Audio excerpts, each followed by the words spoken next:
Today, July 24th, 2025, takes us to Zambia, where the burial of former President Edgar Lungu has been delayed for 49 days, intensifying a political standoff between his family and the current government.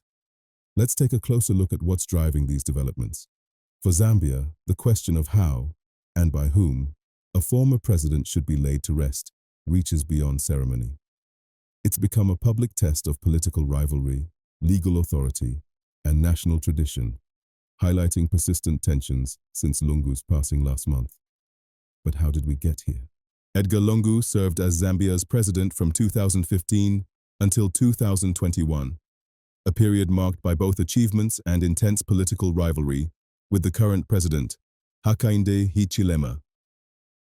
When Lungu died on June 5, 2025, while receiving medical care in South Africa, the expectation was for a swift repatriation and a state funeral with national honors. However, lingering tensions between the Lungu family and the Hichilema administration, rooted in bitter election campaigns and unresolved legal disputes, have complicated these plans. Now, the question of who gets to decide the burial arrangements has reignited deep political divisions. In recent weeks, Lungu's family has postponed returning his body to Zambia twice, stating the late president wished to exclude President Hichilema from his burial.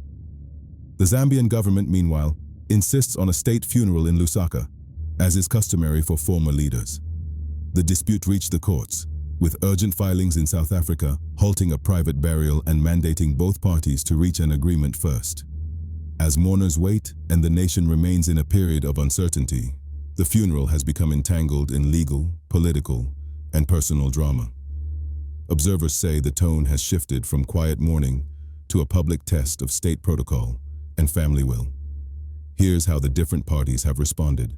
Lungu's family lawyers argue that honoring his personal wishes means excluding political adversaries from the funeral, while government officials emphasize the importance of a dignified state ceremony for national unity.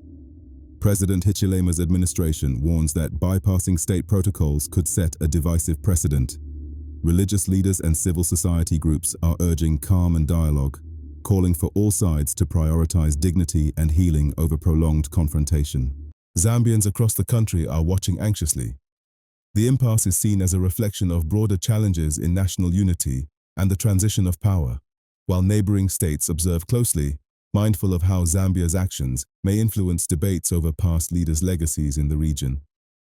So what happens next? As Zambia awaits a court ruling and the possibility of compromise, the handling of Edgar Lungu's burial may either open a path to national healing or deepen existing divides. The eyes of the country and the continent are on Lusaka, hoping for a dignified resolution. Subscribe to our channel for more updates on this and other African news. This is the Africa Briefing Room.